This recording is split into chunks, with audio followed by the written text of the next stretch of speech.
che potesse arrivare tranquillamente in Spagna, così come, perché la Open Arms, ricordiamo, batte proprio bandiera spagnola. Per quanto riguarda gli aspetti giuridici, nella decisione del TAR del 10 agosto del 2019, ricordato la Bongiorno, non c'era alcuna sospensione o annullamento del divieto d'ingresso della Open Arms. I giudici si limitarono a consentire l'ingresso nelle nostre acque per garantire assistenza alle persone soccorse più bisognose. Il TAR, ha detto la Bongiorno, non parlava di annullamento, diceva solo che in attesa di discutere si doveva dare assistenza. Questo il parere di Giulia Bongiorno. C'è un ricordo anche di Giorgetti, che dice: sono qui perché era al governo con lui in quel momento e perché sono della Lega, ha dichiarato il ministro dell'economia, presente anche lì a Palermo alla manifestazione in sostegno di Matteo Salvini. Vediamo se ci sono altre dichiarazioni per quanto riguarda il sostegno a Salvini. C'è Calderoli, appunto dicevamo, che dice: ho legittimo diritto di venire a manifestare non contro qualcosa ma a sostegno a Salvini, sono convinto che la difesa dei confini sia sacra e un dovere. Per me Salvini dovrebbe essere premiato, non punito, peggio ancora condannato. Questo ha dichiarato il ministro per gli affari regionali. Vediamo se ci sono ancora aggiornamenti riguardo la vicenda. Intanto vediamo qualche notizia anche che ci porta in Medio Oriente, perché ci sono continui aggiornamenti soprattutto dopo la morte di Sinwar. Vediamo se ci sono notizie dell'ultima ora. Intanto c'è da segnalare l'arresto di un cittadino tunisino di 41 anni a conclusione delle indagini sui gravi incidenti registrati nel corso della manifestazione nazionale in sostegno e solidarietà del popolo palestinese svoltasi, lo ricorderete, sabato 5 ottobre a Piazzale Ostiense, nonostante il divieto della questura. Alla luce dei gravi elementi raccolti, il giudice per le indagini preliminari ha disposto la custodia cautelare in carcere nei confronti dell'uomo accusato di resistenza pubblico ufficiale, reato aggravato perché commesso da più di 10 persone riunite, questo secondo la legge. Durante gli episodi di violenza commessi ai danni delle forze dell'ordine, il 41enne, insieme a una cinquantina di persone con un casco nero e volto travisato, aveva dato luogo a un fitto lancio di oggetti alle spalle, posizionandosi alle spalle dei reparti schierati, reparti della polizia. L'uomo si era anche praticato volontariamente con una lametta dei tagli sul braccio e sul petto, nell'evidente proposito di impedire interventi contenitivi nei suoi confronti, minacciando di colpire gli operatori delle forze dell'ordine. Questo si legge nella motivazione. Lasciamo la questione giudiziaria. Intanto c'è una notizia che arriva da Israele. Il premier Benjamin Netanyahu ha convocato una riunione speciale sulla sicurezza per discutere gli sforzi per un accordo sugli ostaggi alla luce della morte di Sinwar. Lo riferisce il quotidiano Times of Israel. Alla riunione che si sta tenendo presso il quartier generale militare di Kiryat Tel Aviv partecipano i ministri del governo e i funzionari della sicurezza. È la prima riunione operativa dopo la morte del leader di Hamas e, secondo quanto riportato, si concentrerà sulla possibilità di progressi nei negoziati per un accordo sugli ostaggi, quella che potrebbe essere appunto una svolta per quanto riguarda la questione medio orientale. C'è una dichiarazione del Cremlino che dice: la Russia è preoccupata per le conseguenze per il Medio Oriente dopo che Israele ha eliminato il capo del Politburo del movimento palestinese Yahya Sinwar. Questa è la definizione di Mosca. Lo ha detto ai giornalisti il portavoce del presidente russo Dmitry Peskov. La cosa più importante per noi sono le conseguenze che osserviamo per la popolazione civile, ha detto Peskov. La catastrofe umanitaria osservata sia a Gaza che in Libano è motivo di nostra seria preoccupazione. Questo è il comunicato che arriva dal Cremlino. Iran, sempre riguardo alla morte di Sinwar, la missione iraniana presso le Nazioni Unite ha affermato che le circostanze della morte di Sinwar rafforzeranno lo spirito di resistenza. Apparentemente Sinwar è stato ucciso mentre combattevano le forze israeliane a Rafah, anziché nascondersi in un bunker come Israele lo ha sempre descritto. Questa è la versione che arriva dall'Iran. Ci fermiamo con gli aggiornamenti per il momento. Noi adesso vi trasmettiamo l'intervista di Enrico Salvatori al professor Cesare Damiano. La rubrica è 10 minuti con Cesare Damiano. Radio Radicale, siamo in collegamento con Cesare Damiano, presidente dell'Associazione Lavoro e Welfare, già ministro del lavoro, per la rubrica 10 minuti con Cesare Damiano. Presidente, buonasera, ben trovato. Buonasera a lei, un caro saluto a tutte e a tutti. Eccoci qui. Allora, diversi temi di cui ci occuperemo oggi, annunciato in queste ore, tra l'altro uno sciopero generale per il settore automotive, sciopero che leggo si terrà a Roma, contro, dicono le sigle dell'intero settore dei lavoratori metalmeccanici, la totale assenza di politiche industriali da parte del governo, che nell'automotive si sommano alle gravi responsabilità di Stellantis, che si sta ormai da tempo progressivamente disimpegnando dal nostro paese. Insomma, sono due temi molto importanti e caldi. Vogliamo partire da qui, Presidente? Partiamo da questo sciopero unitario di tutti i sindacati del settore. Tra l'altro c'è anche una novità, perché in questa giornata di sciopero ci saranno anche i lavoratori delle aziende del cosiddetto indotto dell'automobile, cioè tutti quelli che applicano il contratto delle categorie del commercio di CGIL e CISL UIL, eppure i lavoratori in somministrazione, che sono rappresentati da altre sigle sempre di CGIL, CISL e UIL. Quindi diciamo così, più che uno sciopero di settore dell'auto, possiamo definirlo per la prima volta uno sciopero di filiera, e credo che sia una decisione azzeccata, perché noi sappiamo che se dovesse andare male per quanto riguarda le case che producono le automobili, è evidente che attaccate a queste case ci sono aziende che producono i componenti. Stai ascoltando Radio Libertà, la tua voce libera, senza filtri né censura. La tua radio.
La volta della ringa dell'avvocato di Matteo Salvini, Giulia Bongiorno, ha svolto la prima parte, la ringa continuerà a breve. Noi invece proseguiamo con le notizie riguardanti proprio il settore dell'automotive, che era l'argomento dell'intervista a Cesare Damiano, perché c'è una manifestazione in corso con uno sciopero unitario dei metalmeccanici del settore, la manifestazione nazionale a Roma. La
L'intervento, la ringa difensiva di Giulia Bongiorno che difende Matteo Salvini nel processo Open Arms. È stato contestato però il ritardo. E siccome io prima ho letto un po' che la concessione del POS, almeno in 3 governi, è sempre avvenuta con un certo margine temporale abbastanza ampio di distanza dal momento della richiesta, c'è da chiedersi: ma allora tutti violano la normativa internazionale che prevede che questo POS sia dato immediatamente? Perché se un capo imputazione si dice che Matteo Salvini non ha esitato il POS tempestivamente, significa che esiste una norma che indica il tempo entro il quale deve essere concesso il POS. Significa che tutti i casi che io ho indicato, governo Conte 1, Conte 2 e Draghi, hanno violato tutte queste norme internazionali. In realtà nessuno ha violato alcunché, perché nemmeno l'accusa ci ha indicato qual è la norma che prevede che il POS abbia una scadenza. Io credo che ci sia un po' di confusione da parte dell'accusa tra il concetto di POS e altri concetti. Intanto spesso ho sentito dire POS vuol dire porto sicuro. No, place non è porto, place è posto. Il place of safety, cioè luogo sicuro, non è un porto sicuro. Il place of safety è un concetto ampio e può essere individuato sia sulla terraferma che in mare. In particolare è un luogo di sicurezza che potrebbe essere situato a terra a bordo di un'unità di soccorso o di un'altra nave che possa servire come luogo di sicurezza fino a che i sopravvissuti siano sbarcati verso la successiva destinazione. Questa è l'esatta definizione di POS. Quindi non possiamo stabilire che il POS ha delle caratteristiche diverse. Le convenzioni internazionali e le linee guida non hanno un solo rigo in cui sia previsto un termine perentorio. Io credo che anche giuridicamente l'utilizzo dell'avverbio tempestivamente sia totalmente sbagliato, proprio perché la normativa internazionale non prevede un termine perentorio e non lo prevede né per la concessione del POS né per la concessione del momento dello sbarco. Perché? Perché la Convenzione SAR certamente prevede che gli Stati firmatari debbano garantire che sia prestata assistenza a ogni persona in pericolo in mare, senza distinzione sulle nazionalità, lo status. Ma occorre tenere presente che proprio per ottimizzare queste procedure previste dalle convenzioni SAR che prevedono questi soccorsi, ci sono state delle novità, cioè degli emendamenti. Io vorrei che si focalizzasse l'attenzione sulle novità, sugli emendamenti, su quello che veramente è previsto. L'emendamento dell'articolo 33 della Convenzione SOLAS e l'emendamento del capitolo 3.1.9 della Convenzione SAR richiedono agli Stati e alle parti contraenti di coordinarsi e cooperare per far sì che i comandanti delle navi che prestano assistenza siano sollevati dai propri obblighi e di organizzare lo sbarco appena questo sia ragionevolmente praticabile. Non entro un giorno, non entro 2 giorni, non entro 3 giorni. Quando è ragionevolmente praticabile, l'espressione inglese è as soon as reasonably practicable, quando è ragionevolmente praticabile, quindi non c'è la parola immediato, non c'è la parola 2 giorni, non c'è la parola subito, non ci sono parole che possono giustificare un capo di imputazione in cui si parla di tempestività. La locuzione ragionevolmente praticabile, tra l'altro, deve essere correlata ai fini di una corretta interpretazione al paragrafo 2.6 dell'annex 34 alla risoluzione 167, secondo cui ogni caso può comportare circostanze diverse. Perché non è che quando si fanno queste convenzioni non ci si rende conto del fenomeno che si sta regolando. Questi emendamenti danno allo Stato responsabile flessibilità e dicono ogni caso ha caratteristiche diverse, ogni caso va affrontato in modo diverso, ogni caso può avere delle caratteristiche che impongono tempi più lunghi. Addirittura c'è un'espressione importantissima. Le linee guida contemplano la possibilità che ci siano dei ritardi e definisce i ritardi inevitabili. Abbiamo un capo imputazione in cui si parla di tempestivamente e le convenzioni che parlano di ritardi inevitabili. Il comandante dovrebbe comprendere che in alcuni casi il necessario coordinamento tra Stati può comportare ritardi inevitabili. Ma va bene, quindi abbiamo visto che manca questa espressione che mi sembrava il presupposto del capo di imputazione, cioè il termine, perché si parla di tempestivamente, vabbè. Però ci si potrebbe chiedere, ma ragionevolezza cosa vuol dire? Quello che è ragionevole per me può non essere per l'altro. E chi interpreta la ragionevolezza? Esistono dei parametri che consentono di stabilire quando è ragionevole e quando non è ragionevole? E soprattutto, quali sono gli interessi da prendere in considerazione? Dobbiamo immaginarlo o è previsto da qualche parte? È previsto. Il limite della ragionevolezza, quindi ragionevole il tempo entro il quale fare sbarcare. Non c'è scritto un giorno, non c'è scritto immediato, non c'è scritto subito. Il limite della ragionevolezza deve essere considerato tenendo conto di quali interessi? Degli interessi della ONG? No, degli interessi dei migranti e dello Stato o degli Stati interessati. Quindi questi sono i due interessi. Però, Presidente, sono due gli interessi, non è uno solo. È chiaro che le esigenze primarie della salute possono condizionare la durata del tempo ragionevole. Però nelle convenzioni non è che si parla solo ed esclusivamente dei migranti. Si parla anche, e meno male, degli interessi dello Stato.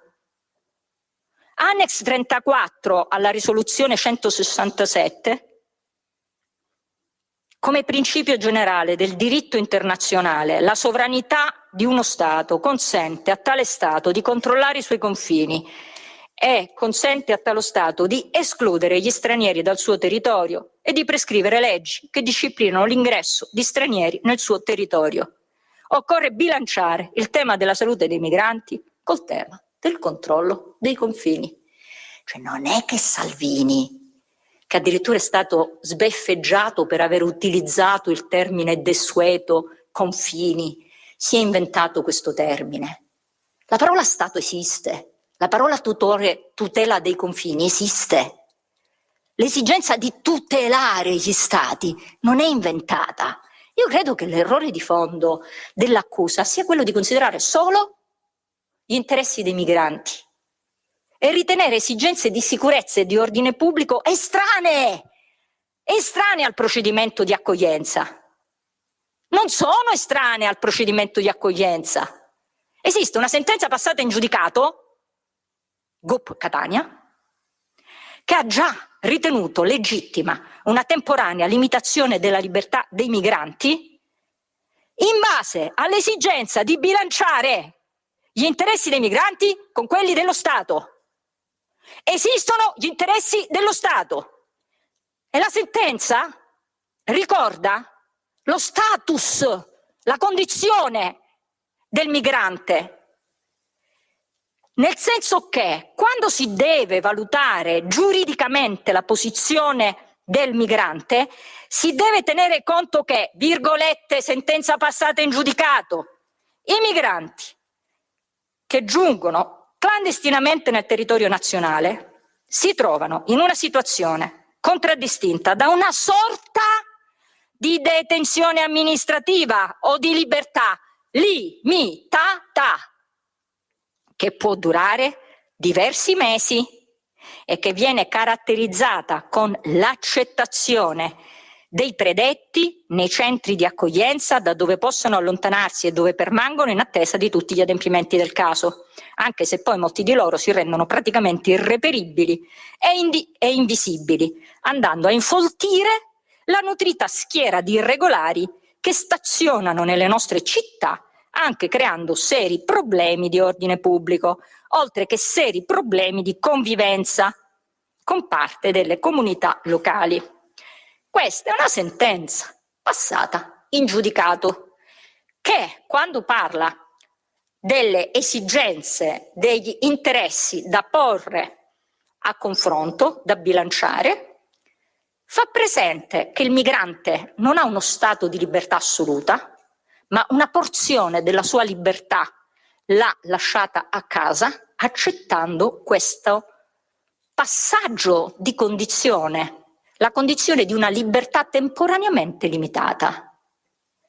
Questo significa che in qualche modo viene compressa la sua libertà se deve rispettare delle procedure? Secondo il GUP, no.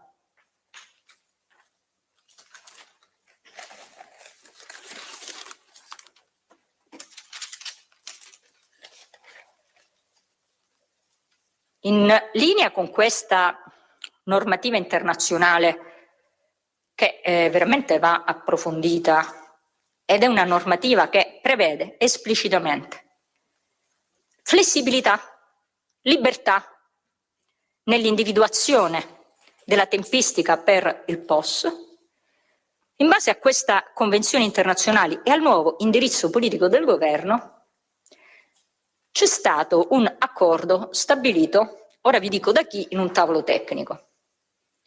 Direzione centrale dell'immigrazione e della Polizia delle Frontiere, Ministero dell'Interno. Dipartimento per le libertà civili e immigrazione, Ministero dell'Interno.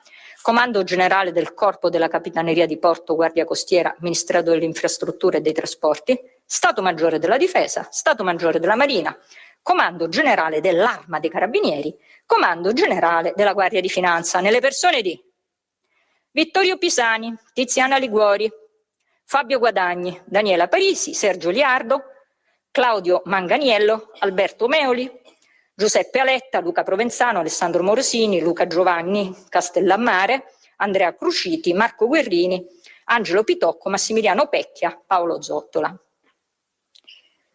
Mi sembra che stiamo parlando di persone al di sopra di ogni sospetto. Io ho sentito in una requisitoria dire che questo tavolo tecnico è borderline. Ma borderline è un tavolo tecnico, cioè ci si è seduti attorno a un tavolo e si sono sedute istituzioni di massimo rilievo, esaminando le convenzioni e il nuovo indirizzo politico del governo, hanno fatto una riunione di coordinamento avente ad oggetto il contrasto all'immigrazione illegale. E in questo tavolo sono state date delle indicazioni decisive, perché testualmente il dottor Pisani ha detto: la tempistica dello sbarco a terra sarà inevitabilmente determinata non solo dalle valutazioni del Ministero dell'Interno, ma altresì dalle interlocuzioni governative con gli organismi europei per l'eventuale redistribuzione, precisando altresì quello che è avvenuto per Open Arms, precisando altresì che in tali casi l'assetto navale intervenuto potrà essere ritenuto valutandone la capacità quale post-temporaneo.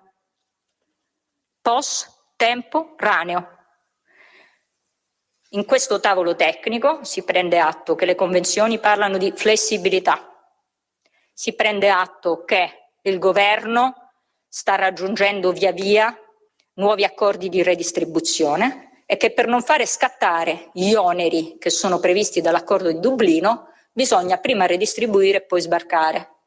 E quindi si rende conto che è necessario stabilire che le varie navi devono essere POS. È chiaro che la nave può essere POS se non viene abbandonata in mezzo al mare, ma se si crea attorno alla nave una cinta di sicurezza in modo tale che ci sia non solo la sicurezza, ma un POS adeguato a tutelare i migranti. Ma le caratteristiche del POS, quali sono precisamente? Cioè ognuno di noi può dire questo è un POS, questo non è un POS, basta che sia una nave. Come facciamo a stabilire se Open era un POS? Può deciderlo un giudice perché non esiste nessun tipo di indicazione normativa e quindi discrezionalmente deve rendersi conto della situazione e stabilire POS o non è POS? O ci sono degli aiuti, ci sono delle strade, ci sono degli appigli normativi che come delle guide ci possono far capire se una nave è POS o non è POS? La risposta è ci sono. In particolare stiamo parlando del paragrafo 3 dell'appendix, alcuni commenti sulla legge internazionale alle stesse linee guida di cui parlavamo. La Convenzione SAR non definisce luogo sicuro, perché non c'è questa definizione.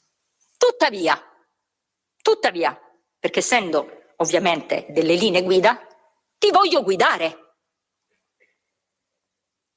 Sarebbe in contrasto con l'intento della Convenzione SAR definire un luogo sicuro esclusivamente mediante riferimento alla posizione geografica. Ad esempio, un luogo sicuro potrebbe non essere la terraferma, piuttosto un luogo sicuro dovrebbe essere determinato in relazione alle sue caratteristiche e a ciò che può garantire ai sopravvissuti. Allora la domanda è: cosa chiede? Che sia garantito ai sopravvissuti qualcosa che dobbiamo via via interpretare o c'è un elenco di ciò che deve essere garantito? C'è un elenco. È il luogo sicuro quello in cui i sopravvissuti non siano in pericolo di vita e dove le necessità umane primarie, cibo 1, 2, riparo, 3, cure mediche, possano essere soddisfatte. Cibo, riparo e cure mediche. Cibo, riparo e cure mediche. È un posto sicuro da cui possa essere organizzato il trasporto dei sopravvissuti nella loro successiva o finale destinazione. Le linee guida interpretano e forniscono un elenco chiuso e tassativo. Noi non possiamo oggi dire sì, ma secondo me però ci deve essere questo requisito in più. No, non si può. È il luogo sicuro quello nelle quali le operazioni di salvataggio si considerano concluse, in cui i sopravvissuti non sono più 1, pericolo di vita, 2, hanno cibo, riparo e cure mediche. Basta. Non possiamo dire ma doveva avere la libertà di fare. No, è un post temporaneo. Non possiamo dire che servono altri requisiti, anche perché se no non sarebbe temporaneo. Se no non verrebbe definito temporaneo. Questa è una prima tappa. Gli ulteriori diritti che esistono saranno soddisfatti alla destinazione finale. Ma in che situazione si trova allora Open Arms quando giunge in prossimità di Lampedusa? Viene abbandonata a se stessa? Ci sono pericoli per l'incolumità dei migranti? Ho sentito pure dei tentativi di suicidio. Ora vediamo. Intanto c'è un diario di bordo, poi su questo dirò qualcosa, da cui emerge un susseguirsi di sopralluoghi per verificare la situazione a bordo, evacuazioni, visite psicologiche e richiamo la deposizione di Liardo a partire da pagina 48, in cui ho chiesto a Liardo cosa succedeva quando c'era questa nave lì davanti a loro. Ci furono molte persone che andavano. Cosa succedeva? Ad esempio la consegna di viveri, come avveniva da parte di Astral. Chi è Astral? Astral è un'unità di un'organizzazione non governativa. Ci conferma che alle 18:44 salì una squadra di psicologi? Sì. Ci conferma che alle 19:49 del 15 agosto inizia l'evacuazione e viene completata e successivamente il 16? Sì. Le risulta che alle 12:04 del 16 c'è un nuovo permesso per imbarcare una squadra di psicologi? Sì. Le risulta che veniva continuamente autorizzato l'approvvigionamento di viveri e quant'altro necessario? Assolutamente sì. Le risulta che il 17 venne autorizzato a salire a bordo dell'armatore? Sì. Le risulta che alle 13:30 Open Arms venne autorizzata a fare compere? Lui su questo non se lo ricorda. Dopodiché, se andate a vedere il diario di bordo, visto che questa nave era isolata in mezzo al mare, chiedono di andare a fare compere i sequestrati, scendono i sequestrati e vanno a fare compere e tornano. E che si trattasse di un POS viene ribadito da una serie di testimoni che sono stati sentiti in questo processo, e in particolare ricordo le dichiarazioni dell'ammiraglio Liardo perché sono molto eloquenti. Ci fornisce un dato secondo me dirimente, e cioè Open Arms a quel punto era alla fonda, non era più in pericolo. Vi ricordate il primo requisito? Non essere in pericolo, in quanto l'equipaggio e i migranti erano nelle condizioni di essere ridossati, avevano l'assistenza sanitaria ogni qualvolta era necessario. Quindi garantita la salute, garantita la sicurezza. Inoltre vi erano le motovedette che pattugliavano per il caso in cui qualcuno si lanciasse in acqua.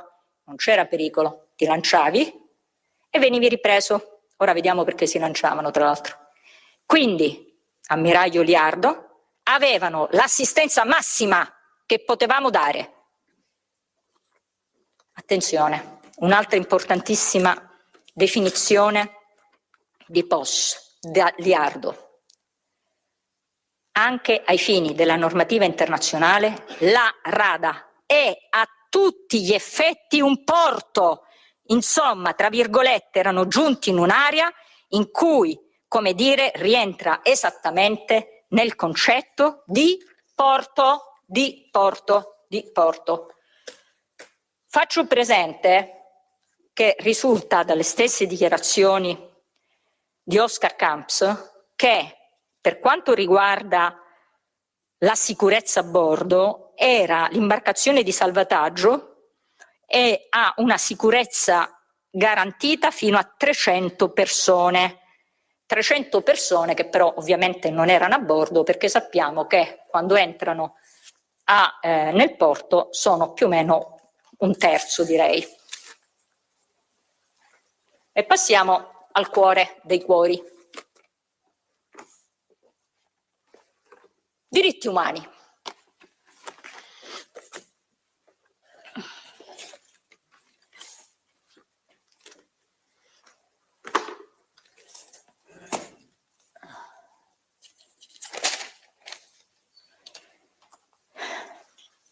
Un tema fondamentale è quello anche dei diritti dei migranti, a prescindere dalle condizioni di salute. Si badi, Presidente, io potevo fare una scelta diversa e dire: la normativa internazionale prevede salute, cibo e sicurezza. Basta. Non è che ora prevede diritti umani, libertà di movimento. Dire questa è la norma. No, andiamo oltre. C'era attenzione, a parte il tema della salute, anche all'igiene e ai diritti a bordo? Io credo che abbiamo prove, non di attenzione, di grande attenzione, di scrupolo, di sensibilità.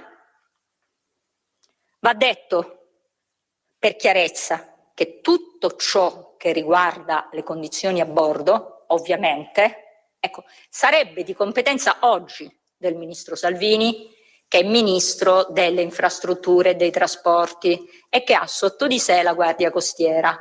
Ma all'epoca era ministro dell'Interno, non c'entra nulla con la verifica delle condizioni a bordo quel ministero. In particolare la competenza a vigilare, ad assumere iniziative per ciò che riguarda le condizioni a bordo non è del Ministero dell'Interno, ma questa competenza del Ministero dei Trasporti è del Ministero dei Trasporti per il tramite del Centro Nazionale di Coordinamento e del Soccorso Marittimo, di concerto con due importantissime autorità che sono CIRM e USMAF. Il CIRM è il Centro Internazionale Radiomedico, ora vedremo il ruolo del CIRM. Il Ministero della Salute ha l'USMAF, che è l'Ufficio di Sanità Marittima, Aerea e di Frontiera. Secondo il testo di riferimento nazionale, procedure per l'assistenza medica in mare in situazioni di emergenza sottoscritta da IMRCC, CIRM e USMAF, si prevede che IMRCC ha un potere decisionale autonomo in ordine alla possibilità di effettuare un trasbordo per ragioni mediche. CIRM e USMAF assistono IMRCC nel prendere decisioni più adeguate. Le valutazioni che sono fatte da questi organismi non sono vagliate da altri ministeri, sono autonome ed esclusive.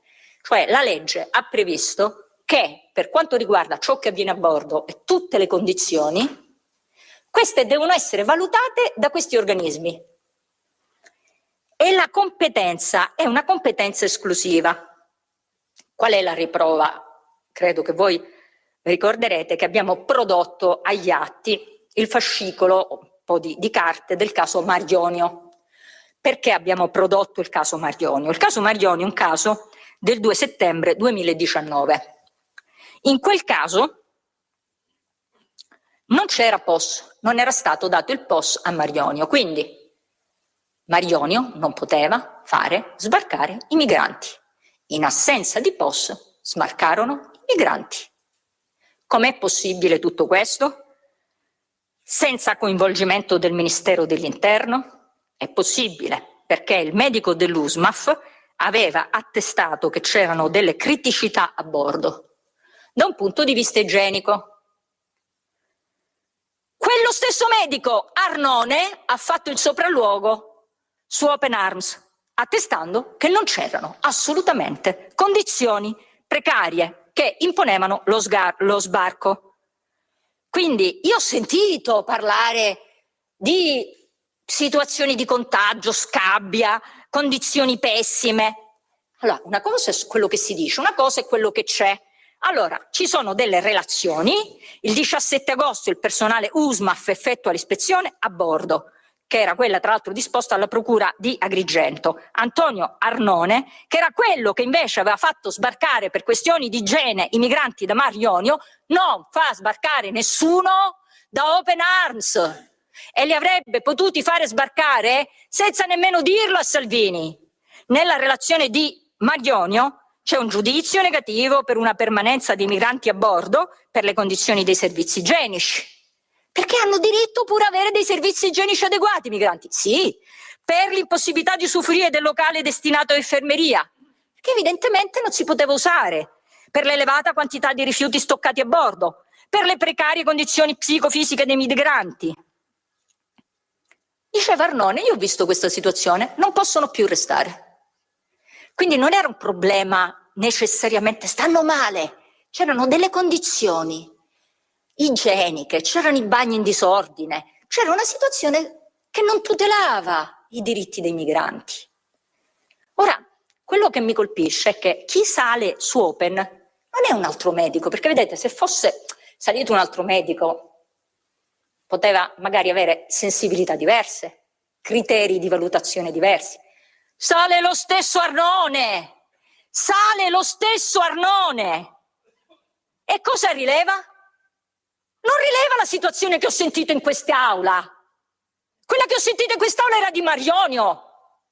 I capi di vestiario sono lavati e stesi. Non si riscontrano tracce di materiale biologico. I servizi utilizzati stanno in ordine, si presentano puliti. I migranti appaiono provati fisicamente e psicologicamente, ma si mostrano calmi e collaboranti. Le celle frigorifere e le 2 celle frigorifere sono in ordine dove sono conservati gli alimenti. Le ispezioni del locale destinato all'infermeria è attrezzato per le prime urgenze. C'era una situazione non di grandissimo benessere, ma di tranquillità, della possibilità di procrastinare a bordo la convivenza. Tutto era in ordine, tutto era pulito. Non viene formulato un giudizio negativo per la permanenza a bordo. Sul punto abbiamo sentito anche Piantedosi, al quale ho chiesto se ricordava se c'erano state delle ispezioni per verificare le condizioni a bordo, e lui ovviamente dice: guardi che queste ispezioni, tutto ciò che riguarda le condizioni a bordo, noi nemmeno lo sappiamo. Comunque, per quello che ricordo, nessuno mi ha detto niente, è competenza di altri, ma gli organismi sono USMAF e CIRM, ma nessuno ha segnalato criticità. Quindi questo primo rilievo riguarda le condizioni da un punto di vista, diciamo, ancora igienico-sanitari e sanitarie, e la differenza con Marionio. Dopodiché io ho sentito dire che c'era comunque uno stato tale di angoscia, di privazione di diritti, di sofferenza, di prostrazione, che portava i migranti al tentativo di suicidio. Ora, Presidente, io sono andata a misurare Open. Io non ho mai visto uno che tenta il suicidio da 2 metri, che è il posto dal quale saltavano, e facevano il salto col salvagente. E la terra era a pochi metri. Io credo che forse bisogna anche ascoltare quello che hanno detto i testimoni prima di parlare di tentativo di suicidio. La costa era a poche centinaia di metri e un testimone d'eccellenza è il diario di bordo, perché il diario di bordo è scritto da Open. Il 18 agosto, sapete cosa trovate annotato? Abbiamo casi di persone che si sono volute buttare in acqua per raggiungere la costa nuotando. Ma è chiaro, se io sto viaggiando perché qualcuno mi ha fatto bighellonare per settimane e vedo di fronte la costa e vedo che tanto ci sono le motovedette che mi possono salvare in qualsiasi minuto e sto a 2 metri d'altezza e c'ho un salvagente e mi tuffo, è un tentativo di suicidio o è una chiara volontà di raggiungere la costa? Cristina Camilleri, che non aveva motivo, visto da chi era stata citata, che è medico ausiliario della Procura della Repubblica di Agrigento, ha detto: durante il tragitto per arrivare sull'isola la fantasia che mi ero fatta rispetto alla notizia che alcuni migranti si fossero buttati in mare era quella di un comportamento di tipo autolesionistico. L'osservazione diretta invece, chiaramente, è stata diversa. I migranti che si lanciavano in mare si lanciavano perché la pulsione di vita era maggiore. Questi volevano andare a nuoto a Lampedusa. Lo stesso è precisato da Liardo, che garantisce che testimonia che avevano comunque messo le motovedette in area, perché c'era la possibilità, come è avvenuto, che qualcuno si lanciasse per raggiungere la costa. Perché ovviamente sono persone esperte e sanno che se un migrante vede vicino alla costa, mette il salvagente e si tuffa.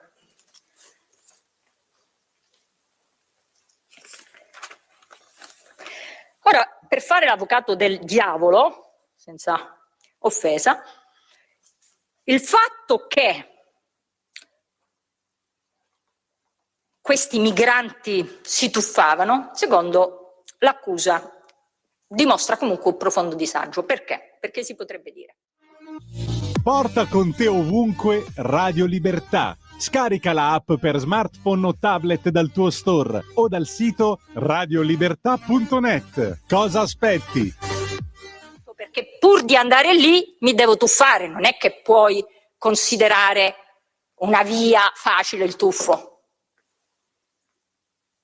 Il tema è un altro.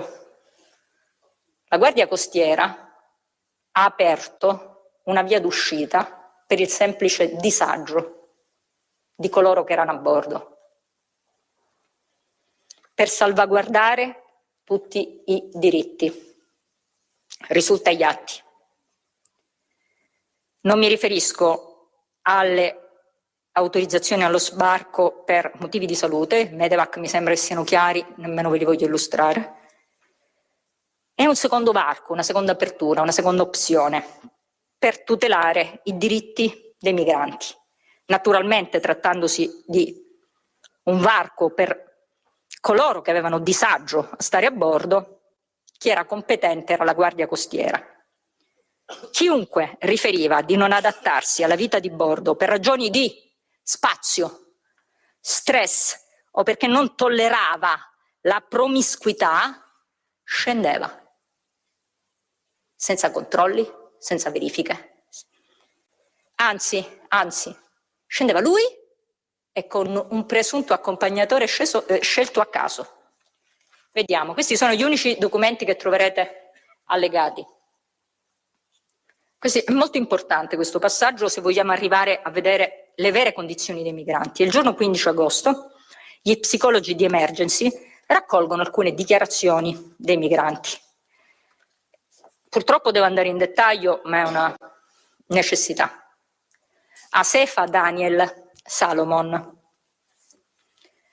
L'esame clinico ha un eloquio fluente, umore deflesso, difficoltà ad addormentarsi, pensieri intrusivi, angoscia, promiscuità a bordo con persone di nazionalità libico-bianca lo terrorizza. Quindi è un disturbo ad adattarsi alla vita di bordo. Il fatto cioè per questa persona che stava in una condizione diciamo di promiscuità creava una difficoltà di adattarsi.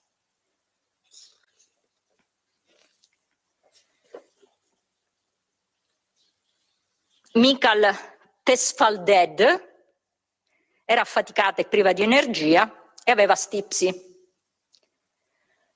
Tutto questo ha influito sull'umore della paziente che è sul versante depressivo. Si ipotizza un disturbo depressivo e quindi è stressata dalla vita a bordo. Eloquio rallentato per Berna Tevdos, difficoltà ad addormentarsi. Incubi, dall'esame psicologico presenza di un disturbo da stress a bordo. E qui abbiamo due sorelle che vedremo che poi loro, sono due copia e incolla. Comunque, difficoltà a mantenere il sonno e angoscia. Si mostra collaborativa, però ha un eloquio rallentato. Quindi, ansia e umore deflesso per la vita a bordo devono scendere. Allora, queste sono dichiarazioni raccolte da Emergency, in cui queste persone dichiarano che non si adattano alla vita di bordo, chi perché è di un colore e non sta bene con l'altro colore, chi perché per i propri vissuti magari non riesce a continuare a convivere, chi è stressato, insomma delle condizioni che nulla hanno a che fare con delle condizioni mediche gravi o condizioni quelle delle Medevac. Normalmente quando ci sono questi viaggi sono delle condizioni che fanno parte della vita di viaggio, normalmente queste cose fanno parte di questo tipo di viaggi. Invece si decise che di fronte alla semplice dichiarazione del disagio, dell'impossibilità di convivere con quello dell'altro colore, dello stress e della stipsi, quindi un semplice disagio a bordo, venne deciso lo sbarco immediato. Lo sbarco è chiesto alle 17:42, alle 18:19 si sbarca e il CIRM, che normalmente, cioè se è una cosa medica, fai un controllo. Siccome era un varco di diritti umani, non fa nessun controllo. Sono casi relazionati di patologie di tipo psichiatrico, come centro di telecomandi non ho strumenti o competenze, fateli scendere. Quindi il 15, 5 persone scendono dichiarando che la vita a bordo era stressante. A questo punto, insieme a questi 5, ne scendono altri 4 che si dichiarano accompagnatori. Non si fa nessun controllo da parte del CIRM, ma vi è di più. Non solo nessuno si sogna di fare controllo,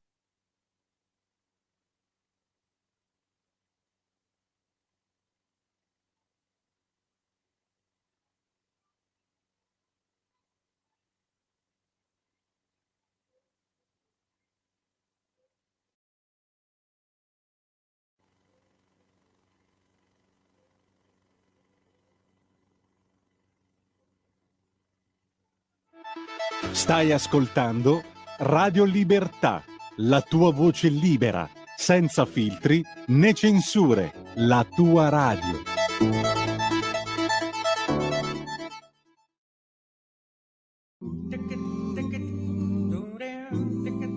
Cinque persone Ecco Giulia Bongiorno. scendono dichiarando che la vita a bordo era stressante. A questo punto, insieme a questi 5, ne scendono altri 4 che si dichiarano accompagnatori. Non si fa nessun controllo da parte del CIRM, ma vi è di più.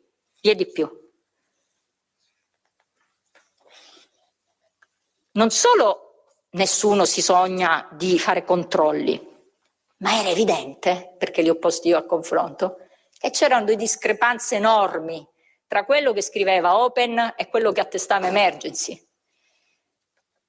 Perché, ad esempio, Montes attestava che c'erano 3 minorenni e nella relazione con la quale scendevano, quindi Montes dice ti sto mandando giù una minorenne, nella relazione c'era scritta data di nascita 1/4/2000, quindi era un minorenne di 19 anni che scendeva. Ma nessuno importava di fare verifiche sul disagio, sull'età, sul fatto che la Montes diceva minorenne e la data era 2000. Scendi, gli dicevano. L'altra, che pure ovviamente c'è una netta discrepanza, bastava fare un controllino, questa si chiama Cromo Bayen, ma viene chiamata dalla Montes Ecran. Anche questa è una minorenne, ma la relazione Emergency diceva che aveva 18 anni. Poi queste 2 erano sorelle e si vede perché nella descrizione che fanno la stessa descrizione di vita e poi si vede anche dal cognome. Allora, cosa fa Open? Dice che sono 2 minorenni, invece sono tutte e 2 maggiorenni, e le fa scendere come se fossero persone separate con altri 2 accompagnatori, mentre ovviamente erano 2 sorelle adulte che viaggiavano insieme. Nessuno controlla nulla. Solomon, che è quello stressato, perché aveva un colore di pelle diverso, eccetera, eccetera, dichiarato minorenne, anche questo è un minorenne di 18 anni. Cosa significa questo che voglio dire? Che nessuno stava controllando niente? Ma non perché siamo scarsi o perché c'era indifferenza, perché come spesso avviene c'era la volontà di aiutare i migranti da parte dell'Italia, da parte della Guardia Costiera. C'era un canale per chiunque dichiarasse il disagio, per chiunque dichiarasse io non mi adatto. Non intendo quindi dire che c'era un problema di salute, perché i problemi di salute li tengo a parte e le Medevac sono state fatte. Sto dicendo che c'è la prova agli atti che il 15 agosto, sulla base della dichiarazione io non mi adatto alla vita a bordo, si scendeva con un accompagnatore. Allora, è sequestro di persona se il sequestrato può sbarcare facendo presente che non si adatta alla vita della nave? Cioè, sequestro di persona, un minimo di compressione della libertà ci vuole. È sequestro di persona se una persona dichiara insonnia, stress, depressione o non adattamento alla vita di bordo ed esce senza nessun controllo. E allora io qui mi sono fatta una domanda. Se Open il 15 nota che è sufficiente fare queste dichiarazioni che non vengono controllate e scendono 5 più 4, quindi 4 accompagnatori più 5, scendono 9, ma nel giro di 2 ore. La domanda è, ma perché non sbarcano tutti? Perché gli altri non avevano disagio? Allora, delle due l'una. O tutti gli altri non avevano un minimo di disagio e stavano bene nella nave, oppure Open poteva tranquillamente fare quello che aveva fatto per gli altri 5 e farli scendere tutti. Tutti potevano scendere il giorno 16. Ripeto, non si tratta di certificare false patologie, si tratta di scrivere 4 righe in cui si dice disagio e la Guardia Costiera aveva dimostrato di fare scendere loro e i presunti accompagnatori.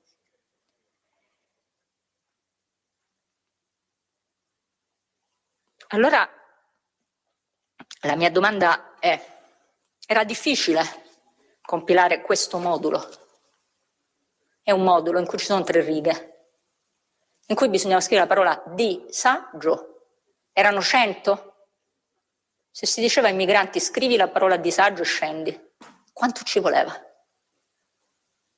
Tenete conto che a bordo c'è sempre stato un medico che ha fatto dei report individuali e ha compilato nome, cognome e le condizioni di quelli che salivano. Perché tenete conto di questo? Per un'altra cosa che adesso succede.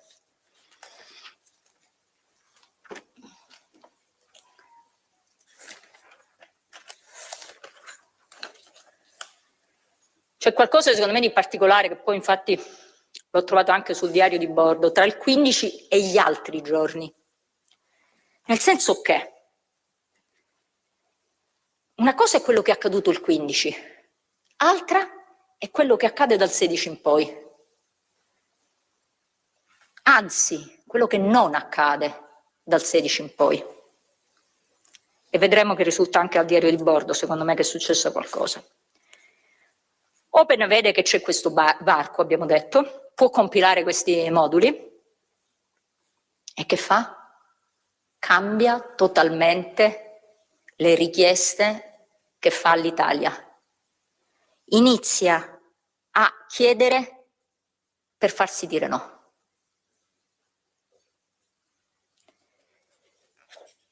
Manda la Montes, capomissione, alle 12:54 una mail, anziché fare quello che doveva fare i moduli, dice no, io voglio lo sbarco di tutti i migranti e non intendo ipotizzare disagio, stress, non scrive niente, vuole solo lo sbarco come dice lei. Ovviamente, come risponde l'Italia? Scusa, ma se fino a ieri mi hai fatto scendere le persone scrivendo disagio, disagio, disagio, perché oggi non si può fare più? Guarda che c'è un numero, il numero del CIRM, telefona e segui la procedura e scendono. Il CIRM gli manda i moduli, questi che vi ho fatto vedere prima, e gli dice scusa, fino a ieri hai fatto i moduli, fai i moduli e scendi. Open risponde: non vogliamo perdere tempo per fare i colloqui. Si trattava di compilare 5 righe di moduli. A questo punto, ecco qui sinceramente mi sembra che l'Italia si metta in ginocchio perché dice a Open: allora se è troppo stancante fare i moduli nuovi, dammi quelli vecchi. Dammi quelli che ha fatto il medico di bordo via via, ti faccio scendere in ginocchio! Il 16 agosto. Mandatemi quelli già elaborati. Quindi si tratta di inoltrare, clic e vanno. Ebbene, questa mail ho visto che fine fa. La Montes la gira a Oscar Camps ed è un chiaro ok allo sbarco. Cioè, mandami i moduli che hai. Bene, Oscar Camps legge. Sapete qual è la risposta? Stiamo parlando di una nave con i migranti stressati, che stanno col disagio, che hanno, secondo qualcuno, malattie. Si può risolvere con un inoltro mail. Non viene data risposta all'Italia. L'Italia è in ginocchio. Sei sequestrato, il carceriere ti dice: mandami i moduli che hai. Cosa fa il sequestrato? Volta le spalle. Chi sta bloccando i migranti a bordo? E soprattutto, i migranti sono stati informati che l'Italia aveva chiesto una mail con i dati già presenti per farli scendere. Cala il silenzio. Cala il silenzio. Cala il silenzio. La Montes non invia il report, non invia nulla. E il report non viene mandata la mail che già hanno. Il giorno 16, Presidente. Il giorno 17, Presidente. Il giorno 18 e il giorno 19. A questo punto l'Italia è di nuovo in ginocchio. Cosa fa? Scusate, perché non ci mandate la mail? L'Italia scongiura Open di mandare la mail. Si ribadisce che il centro di soccorso è in attesa di ricevere, come richiesto, questi famosi report. Perché non li mandate? Io voglio sapere perché non li mandano. Ce li avevano a bordo. E cosa fa Open? Alza l'asticella. Quindi, il report, il modulino da compilare le 5 righe, no, non te lo mando perché 5 righe sono troppe. Ok. I moduli che già avevi? No, silenzio. E a questo punto c'è una telefonata di Minciacchi a bordo, è un medico, sempre di IRMCC, che dice: ma noi vi vogliamo aiutare. E loro rispondono: non accettiamo così. No, noi li vogliamo fare scendere tutti. Risponde Minciacchi: va bene, scrivetemi un pezzettino di carta in cui scrivete che c'è un pericolo di vita e li facciamo scendere subito. Sapete cosa risponde testualmente Open? Oh, ma che domande sono? Queste domande le fai ad altri? Noi non te l'attestiamo questo. Ma volevano scendere. Il povero Minciacchi si sente rispondere che non dovevano nemmeno dire che c'erano dei pericoli di vita. Avete fatto queste domande ad altre navi? No, noi sollecitiamo lo sbarco come diciamo noi.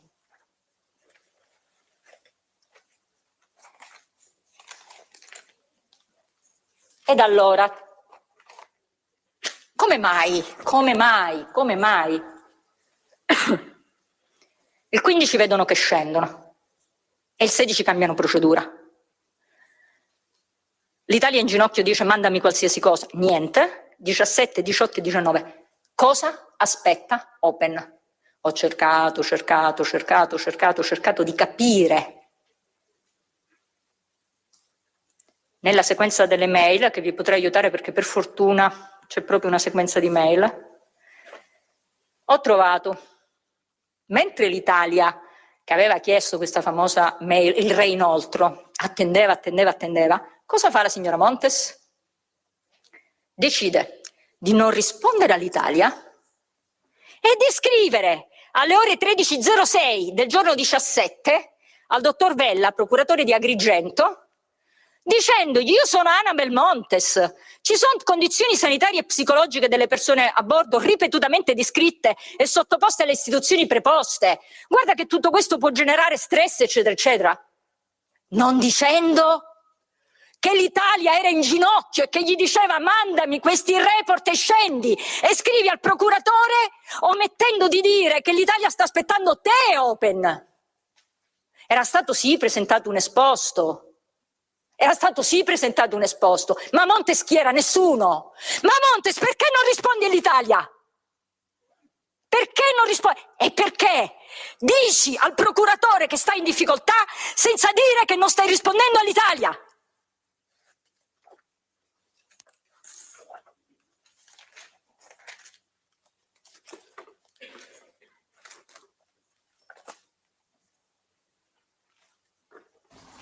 In diretta da Palermo stiamo seguendo il processo Open Arms. La parola è alla difesa di Matteo Salvini, la ringa difensiva di Giulia Bongiorno. A Open e lo concede inizialmente ad Algeciras. In realtà io ho trovato la traduzione ordina, credo che sia ordina la parola. Succede qualcosa di strano e poi ho capito che il diario di bordo, quando dovete vedere però il diario di bordo nella versione originale, se no questo non si capirà dopo. Il diario di bordo si trasforma in una memoria difensiva in cui si contesta la Spagna. Pensate, quindi abbiamo Open che è entrata all'Italia, è entrata in territorio italiano, non risponde all'Italia, ha il posto in Spagna, la Spagna gli dice vieni e la risposta è per noi è obbligatorio seguire le indicazioni dell'Italia. Cioè quell'Italia alla quale non stavano rispondendo. Come se l'Italia la stesse obbligando a stare lì. Poi sostengono che c'è una sentenza TAR che obbliga lo sbarco, totalmente falso. E poi parlano di un'indagine della procura. Ancora nessuno sapeva del sequestro. E poi concludono dicendo noi intanto non siamo sotto la vostra giurisdizione ma italiana, quindi è l'Italia che comanda, non voi, gli dice alla Spagna. Cioè questi prima si prendono con Malta, poi con l'Italia e poi con la Spagna. E poi concludono, è pericoloso per la salute andare così lontano. E qui si è aperto un tema. Perché? Perché si è detto, ma in effetti i migranti sono stanchi perché vengono da un lunghissimo viaggio. Probabilmente è corretto quello che si sta dicendo, cioè è corretto quando il comandante dice i migranti come fanno a sopportare questo viaggio. Sarebbe corretto se non fosse che Keros dice tutto il contrario di tutto, perché dice tuttavia però i migranti possono andare in Spagna purché con un'altra nave, non con me. Perché? Si scopre in un'altra pagina di diario, perché lui ritiene che se va in Spagna si prende delle sanzioni e ha delle responsabilità. E quindi la verità è che quando dice non ce la fanno i migranti andare, in realtà si contraddice perché subito dopo afferma se qualcuno li porta ce la fanno, con me no però. Ma non solo. A questo punto la Spagna dice visto che ti sembra questo porto lontano, vieni a Palma di Maiorca. Cosa risponde Creus? No, nemmeno a Palma di Maiorca. Sono disponibile solo se prendete gli altri migranti. Quindi non accetta nemmeno Palma di Maiorca. Viene proposto a questo punto il trasbordo dei migranti in un'altra nave, parzialmente, che poi li trasferirà in Spagna. E viene mandata una mail, e questa è un'altra mail particolare. La Spagna insiste con Open e dice noi vi diamo quello che volete, diteci cosa volete perché il viaggio sia sicuro e noi lo facciamo, vi offriamo anche un posto più vicino, ditecelo. Risposta di Open. Non ho niente da dirvi perché non ha mai risposto alla Spagna. Cioè la Spagna gli dice venite, dimmi come ti posso aiutare, la stessa cosa che è avvenuta all'Italia. Non rispondo, no.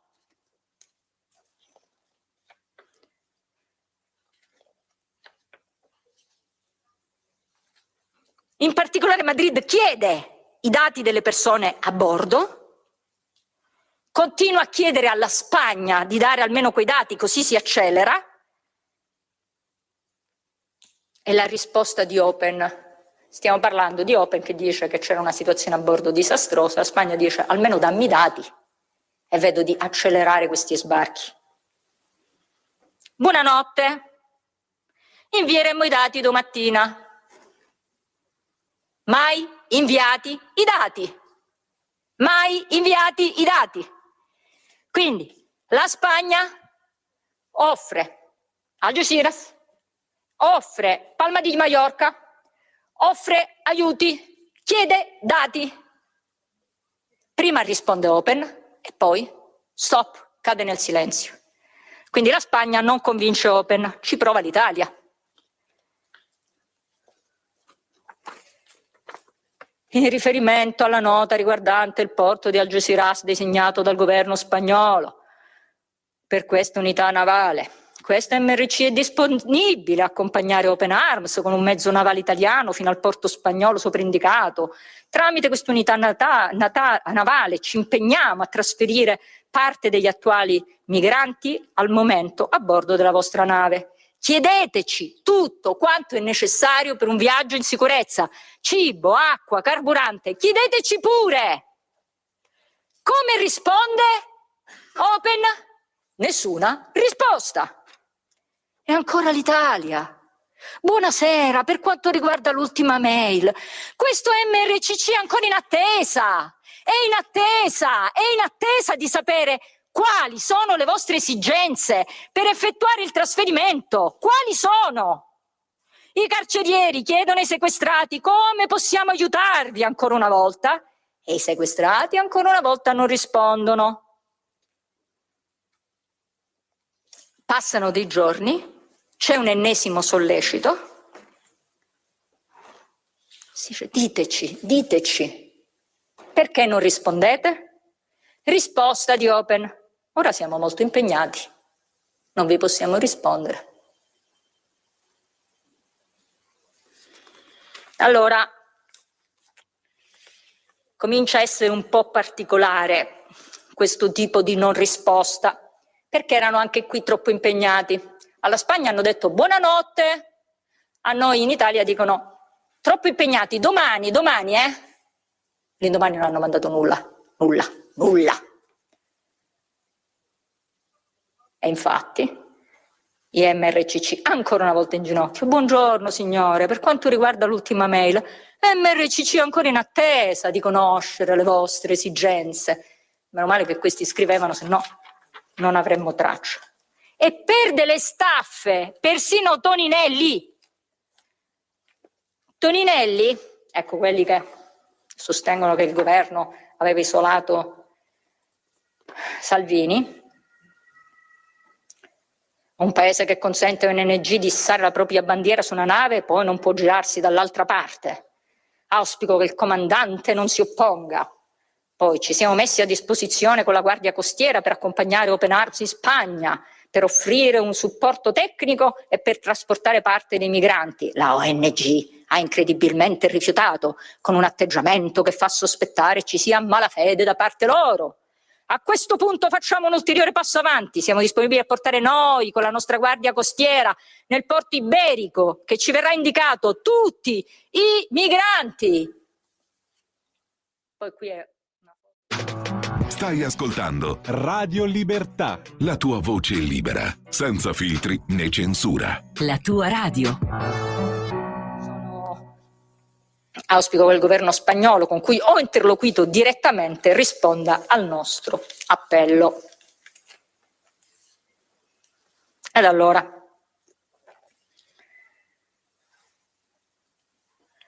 abbiamo, signor Presidente e signori del Tribunale, delle prove inconfutabili che l'Italia, il 15, attraverso la Guardia Costiera, dava la possibilità, con la mera parola, disagio, di scendere. Abbiamo la prova che dal 16 in poi si alzò l'asticella e non si rispose più all'Italia e alla Spagna. Che qualcosa cambia, è sicuro. Io non sono in grado di ipotizzare cosa si stesse aspettando di preciso. Non lo so. So che qualcuno manda mail alle procure e so che c'è qualcosa che non va nel diario di bordo. Perché siccome io sono sempre abituata a guardare non le carte ma gli originali delle carte, È stato difficilissimo in udienza preliminare riuscire a ottenere questo famoso diario di bordo tradotto, e se prendete l'originale del diario di bordo vedrete che dal giorno 16 in poi c'è un resoconto totalmente diverso da quelli fatti precedentemente. Ci sono intere pagine in cui si parla di norme, del post spagnolo, emergono una serie di questioni giuridiche tecniche e non vengono però annotate una serie di mail rilevantissime, molte di quelle di cui vi ho parlato. Ad esempio, quella in cui l'Italia era disponibile, seduta stante, a fare scendere i migranti col reinoltro di una vecchia mail. Così come non si fa cenno alla mail al PM. Ed allora, controllando l'originale, emerge che è successa una cosa, cioè dal giorno 15 al 21 non si scrisse il diario di bordo. Perché? Perché erano convinti, ovviamente, che erano arrivati. Il giorno 21, ricominciano a scrivere il diario di bordo, però compilano anche i giorni che non erano stati compilati. E questo si vede perché il giorno 16 in realtà è ricalcato col numero 21. E siccome il diario, credo lo sappiate, è divisa la pagina del diario in due parti. C'è una parte del diario che annota gli eventi, un'altra parte che ovviamente annota che cosa? La velocità, la corrente, i venti. Ebbene, nella pagina del 16 sono annotati e poi cancellati i dati della velocità, dei venti e delle correnti del 21. Per cui era stata compilata questa pagina il 21 con ciò che era accaduto il 16, cioè sostanzialmente ex post si è compilato questo diario di bordo, e questo è evidentissimo, alterando perché il numero 21 è sopra il numero 16 e non si poteva il giorno 16 agosto conoscere il vento, le correnti e la velocità del giorno 21 agosto. Quindi è stato ricostruito tutto ex post, probabilmente per ragioni di ricostruire meglio, non lo so, io non voglio ipotizzare ragioni, fatto sta che quella parte del diario di bordo non attesta giorno per giorno quello che è successo, perché mancano tutte queste cose. E perché non è ipotizzabile che uno sappia il giorno 16 agosto la velocità di Open Arms che avrebbe avuto il giorno 21 agosto.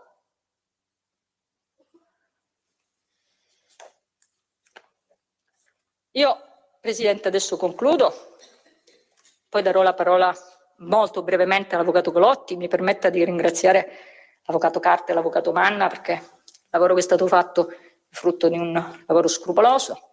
E voglio solo concludere con due parole.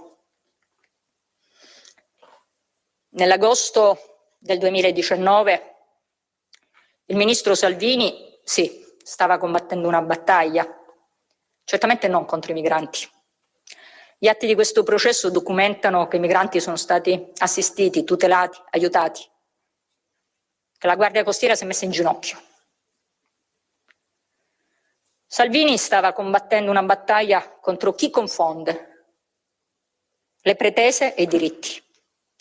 Ma usare a sproposito il termine diritto è molto pericoloso, innanzitutto per i diritti. Non esiste il diritto di bighellonare con i migranti a bordo per 2 settimane pur di non ottemperare a un divieto. Non esiste il diritto di rifiutare le indicazioni degli stati delle zone di ricerca e soccorso dove avvengono i trasbordi. Non esiste il diritto di scegliere dove, quando, come fare sbarcare i migranti e quali migranti. Non esiste il diritto di ignorare le offerte di aiuto, né quelle di rifiutare ogni soluzione. I confini, e lo dico convintamente, contrariamente a quanto qualcuno pensa, lungi dall'essere strumenti di discriminazione, sono lo scudo della pace. Se chiunque potesse entrare in Italia senza regole e senza controlli, nel nostro paese regnerebbe il caos e la violenza. Io ho ricordato in questo processo, a prescindere dall'esito, delle pagine che io reputo nere,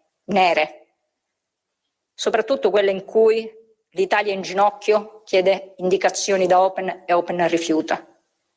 Così come quella in cui la Spagna chiede come può offrire aiuto e la Open risponde buonanotte, una buonanotte sarcastica perché non manderà niente alla Spagna. Infine la terza pagina che reputo nera. Non è una pagina, ma è il video che ho ricordato, perché, ecco perché parlavo di processo politico in questo senso, perché io non capisco proprio perché non facevano sbarcare i migranti. E però la risposta ce la dà Oscar Camps. Sono felici non perché sbarcano, ma perché è caduto il ministro dell'Interno. Salvini è caduto. Per queste ragioni chiedo l'assoluzione perché il fatto non sussiste. Grazie Presidente, deposito una memoria. Grazie all'Avvocato. Cancelliere ha preso nota delle conclusioni dell'Avvocato Bongiorno. È un breve intervento. Prende la parola. Processo Open Arms in diretta da Palermo.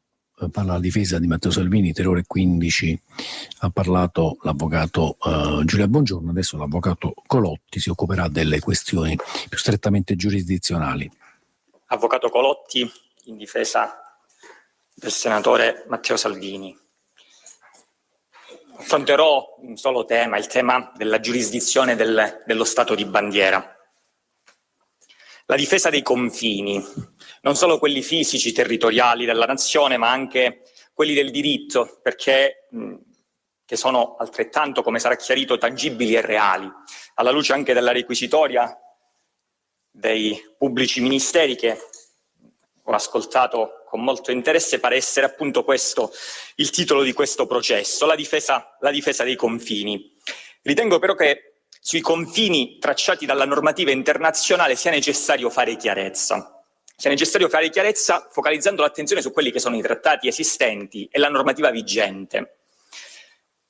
Il quadro normativo è stato tracciato dalla pubblica accusa e su questo intendo focalizzare l'attenzione nel dettaglio, perché i trattati di riferimento sono le convenzioni UNCLOS-SAR e la convenzione SOLAS. In particolare, ne ha parlato l'avvocato Bongiorno, sono state poi elaborate delle linee guida nel 2004 per il trattamento delle persone salvate in mare, che costituiscono degli emendamenti tanto alla Convenzione SAR quanto alla Convenzione SOLAS, al fine di renderle più efficaci e adattarle anche ai fenomeni che rispetto al 1976 via via si stavano verificando.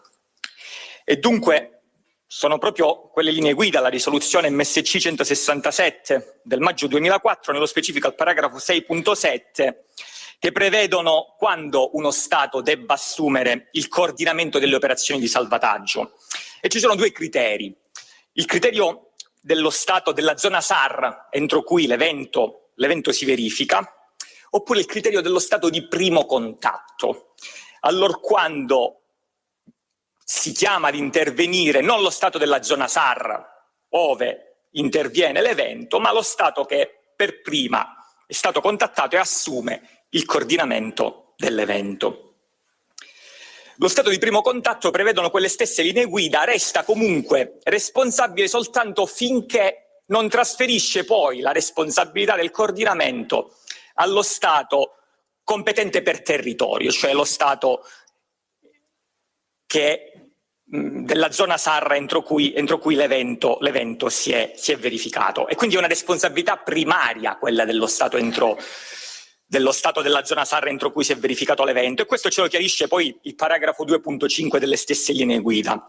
La responsabilità di fornire un luogo sicuro o di garantire che venga fornito un luogo sicuro ricade sul governo responsabile della regione SAR in cui i sopravvissuti sono stati recuperati. E quindi questo è il quadro normativo. C'è una responsabilità primaria, Stato della zona SAR entro cui si è realizzato l'evento, oppure lo Stato che assume il coordinamento perché è stato contattato finché non trasferisca egli stesso, quindi si fa carico dell'onere del coordinamento finché non trasferisca poi allo Stato della zona SAR competente l'onere, gli oneri del coordinamento. Questi sono i limiti entro cui sorgono gli obblighi e entro cui si sostanzia la responsabilità dello Stato di coordinamento, e anche infine di fornire un luogo sicuro. Quelle linee guida però, per quanto poi nel 2004 abbiano comunque subito degli aggiornamenti, non si occupano del caso specifico, non comprendono il caso specifico in cui una nave privata, quale quella delle ONG, effettui di propria iniziativa senza alcun coordinamento il salvataggio. E allora in quel caso chi è lo Stato responsabile? Certamente rimane la competenza primaria dello Stato territorialmente competente, quindi del governo dell'area SAR entro cui l'evento si verifica. Ma se quello Stato non risponde, come può accadere, qual è lo Stato di primo contatto? Può il soggetto privato scegliere autonomamente di contattare uno Stato sulla base della propria valutazione, un qualsiasi Stato, oppure vi è un legame, diciamo, ontologico preesistente che individua lo Stato di primo contatto? E in quel caso intervengono le norme generali, che sono le norme della Convenzione UNCLOS, articolo 92, 94, 98, che stabiliscono che la giurisdizione è dello Stato di bandiera. Quindi in quel caso lo Stato di primo contatto è lo Stato di bandiera, in virtù di una relazione appunto preesistente e ontologica. Non può il soggetto privato scegliere autonomamente a quale Stato rivolgersi senza considerare gli oneri, gli obblighi del proprio Stato di bandiera. I trattati evidentemente contengono solo obblighi per gli Stati. Da questo punto di vista non si può consentire a un soggetto privato di addossare ad libitum quegli obblighi a uno Stato senza pensare di poter limitare così la sua sovranità. È evidente dunque che devono essere le norme di diritto esistenti a risolvere queste eventuali vuoti di tutela anche delle linee guida e dei trattati. Allora l'ufficio di procura ha fatto l'esempio, ma se lo Stato batte bandiera panamense e lo Stato della regione SAR non risponde, allora in quel caso si è privi di tutela. In realtà no, perché tanto le convenzioni esistenti, nello specifico anche la convenzione UNCLOS, non significa che solo perché lo Stato panamense batte quella bandiera debba essere e quindi da considerarsi Stato di primo contatto sia lo Stato di primo contatto ad avere l'obbligo di indicare presso le proprie coste un luogo sicuro. Non è richiesto questo, ma certamente è richiesto il coordinamento. Assume il coordinamento lo Stato, sulla base dei propri canali diplomatici è lo Stato che verifica se contattare lo Stato della regione SAR entro cui è avvenuto l'evento per trasferirgli la competenza, oppure uno Stato limitrofo, ma certamente non è rimessa al soggetto privato la possibilità di decidere quale Stato debba assumere il coordinamento dell'evento, tanto più quale Stato debba individuare il luogo sicuro.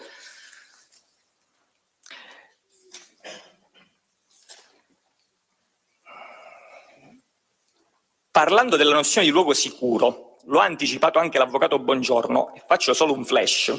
Vorrei chiarire che nella normativa internazionale esistente non vi è alcun riferimento che possa collegare il luogo sicuro ad un criterio di vicinanza fisica. Il luogo sicuro non è il luogo più vicino, non sta scritto da nessuna parte che il luogo sicuro debba essere quello più vicino rispetto al quale l'evento si è realizzato. Vi è un paragrafo dell'articolo 3.1.9 della Convenzione SAR che fa riferimento alla circostanza per cui la nave soccorritrice intervenuta occasionalmente nell'ambito di un evento SAR, mentre svolgeva la propria attività istituzionale, possa riprendere il prima possibile la propria navigazione ordinaria e dunque possa realizzare questo evento SAR apportando una minima deviazione alla propria rotta. Quindi c'è questo riferimento, ma questo riferimento non implica ad ogni modo una vicinanza del place of safety al luogo più vicino rispetto al quale si è realizzato l'evento, perché questa disposizione attiene evidentemente a navi, ad imbarcazioni che svolgono la propria attività istituzionale quale navi mercantili, navi da crociera, petroliere, quindi hanno già una rotta prestabilita. Non si applica evidentemente alle ONG che rotta prestabilita non hanno. In conclusione, la nave privata che intervenga in autonomia deve considerare come Stato di bandiera deve considerare come stato di primo contatto lo stato di bandiera. Contattare certamente e far sì che lo stato presso cui si è realizzato l'evento assuma il coordinamento, ma in tal caso, nel caso di mancata risposta, oppure nel caso in cui ritenga che non ci siano le condizioni adatte per poter far assumere il coordinamento ad esempio alla Libia, perché ritiene che la Libia non possa designare un luogo sicuro, avrebbe dovuto certamente contattare lo Stato di bandiera e dallo Stato di bandiera attendere istruzioni.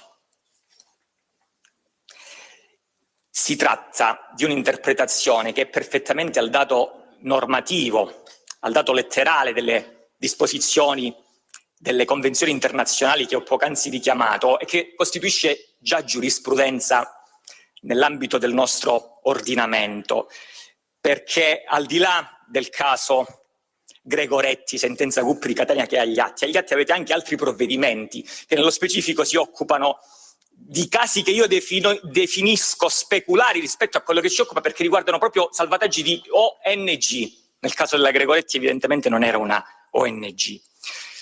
Tribunale di Roma, collegio per i reati ministeriali, il caso era il caso della nave Alan Kurdi, anche in quel caso era stato iscritto un procedimento a carico dell'allora ministro Matteo Salvini. Alan Kurdi, aprile 2019, ONG battente bandiera straniera, e in questo caso è chiarissimo il Tribunale dei Ministri presso il Tribunale di Roma, nella parte in cui si legge, lo avete agli atti, è stata la nota produzione documentale della difesa all'udienza del 23 ottobre 2021, il documento numero 1 della nostra nota di produzione.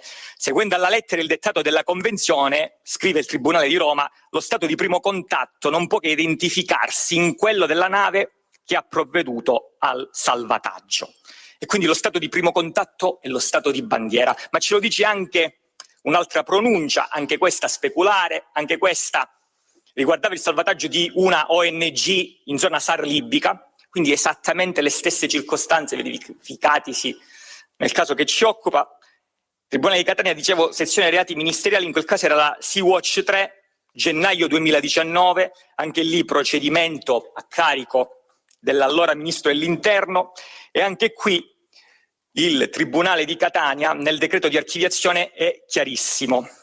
Secondo la normativa internazionale era l'Olanda, la Sea-Watch batte bandiera olandese, che doveva individuare in alternativa alla Libia, quale stato competente per le acque SAR, il POS quale stato di primo contatto. E quindi è evidente che anche secondo la giurisprudenza che si è occupata di casi assolutamente identici, non esiste la giurisdizione dello Stato italiano per casi del genere, per eventi intervenuti in acque SAR libiche piuttosto che maltesi da parte di ONG che senza coordinamento intervengono, scelgono di non rivolgersi o comunque non assume il coordinamento lo Stato della regione SAR competente entro cui è intervenuto l'evento. Non esiste competenza da parte dell'Italia in virtù del fatto che il comandante della nave privata decida di sua sponte di rivolgersi alle autorità italiane. Non lo prevede la normativa internazionale. E se dal piano dogmatico occorre passare al piano probatorio, io evidentemente non ribadirò, perché non ce n'è bisogno, è stata chiarissima l'avvocato Bongiorno, però devo accennare ai tre eventi ricordando le caratteristiche, diciamo, essenziali rispetto al tema che sto affrontando. I tre eventi sono avvenuti i primi due in zona SAR libica, interventi avvenuti in autonomia da parte di Open Arms battente bandiera spagnola. Il terzo evento è avvenuto in acque SAR maltesi. Malta ha assunto il coordinamento, è stato rifiutato il coordinamento da parte della ONG Open Arms. Non indugio evidentemente sulle circostanze, sulle ragioni del rifiuto, sulle mail. Ne ha parlato lungamente l'avvocato Bongiorno. Quello che è certo è che però in tutti e tre i casi l'Italia non aveva alcuna competenza al riguardo, non ha mai assunto il coordinamento e di conseguenza, alla luce della normativa internazionale, non vi era giurisdizione da parte dello Stato italiano. Queste circostanze poi ce le chiarisce attenzione, una piccola digressione. Il fatto che l'Italia non avesse alcuna competenza in materia dei 3 eventi ce lo chiariscono anche le note del Ministero degli Esteri che vengono inoltrate all'ambasciata spagnola, e sono anche queste agli atti, il 2 agosto, subito dopo i primi 2 eventi, e poi anche il 9 agosto, poco prima del terzo evento, perché lo Stato italiano, nella figura del Ministero degli Esteri, scrive subito all'ambasciata spagnola e chiarisce: ho avuto notizia di questi eventi SAR realizzati da una ONG battente bandiera iberica, tu Spagna devi assumere il coordinamento, tu Spagna devi fartene carico nel caso in cui il governo dell'area SAR non intervenga, perché io, Italia, non ho alcuna giurisdizione. Le note sono 2, sono del 2 agosto e del 9 agosto 2019, è chiarissima poi quella del 9 agosto in cui ribadisce questo concetto: le autorità spagnole si prendono carico dell'individuazione di un porto sicuro di sbarco per le persone a bordo della Open Arms. La Spagna fino al 18 non risponde sostanzialmente. Però questo per chiarire che non è solo l'interpretazione soggettiva del Ministero dell'Interno in virtù di alcuni, diciamo così, atti che esteriorizzavano la politica governativa in materia di migrazione. Sono le normative internazionali a chiarire che l'Italia non aveva alcuna competenza, alcuna giurisdizione rispetto agli eventi SAR realizzati. Una digressione mi sia consentita perché proprio in quei giorni, anzi il giorno prima dell'invio della seconda nota da parte del Ministero degli Esteri, il presidente del Tribunale per i minorenni di Palermo, facente funzione di procuratore sempre per il Tribunale presso i minorenni di Palermo, scrivono congiuntamente una missiva indirizzata tanto all'allora Ministro dell'Interno quanto al Ministro della Difesa che al Ministro delle Infrastrutture e dei Trasporti, ossia i 3 ministri che avevano sottoscritto quel divieto d'ingresso, e invitano insomma i 3 ministri a chiarire quali misure intendessero porre in essere a tutela dei minori che erano a bordo di Open Arms, perché evidentemente anche il Tribunale dei minori era stato notiziato di questi eventi SAR. Ora, nel corso della requisitoria, la risposta poi fornita, perché poi risponde evidentemente solo il Ministro dell'Interno al Tribunale dei minorenni, al Procuratore dei minorenni, è arrivata poi soltanto il giorno 14. Ora è chiaro che perché Salvini, il Ministro dell'Interno Salvini, avrebbe dovuto rispondere prima, l'8 agosto, il 9 agosto, quando era evidente, anche secondo l'interpretazione del Ministro degli Esteri, l'Italia non aveva alcuna giurisdizione. Mi spiace dirlo, ma quella missiva pretendeva una risposta inesigibile, impossibile da parte del Ministro dell'Interno Salvini sulla sorte dei minori sulla nave rispetto ad eventi in cui l'Italia non aveva alcuna competenza, alcuna giurisdizione. Tra l'altro poi il Ministro nella sua risposta la fornisce quando ancora la Open Arms, il giorno 14, ancora non era nelle acque nazionali, e fornisce la sua risposta ribadendo tra l'altro concetti giuridici che sono della specie di quelli che io adesso sto illustrando, ossia dice: la giurisdizione non è dell'Italia, è della Spagna, non vedo perché io, o meglio, non vedo perché lo Stato che rappresento debba farsi carico di questa questione.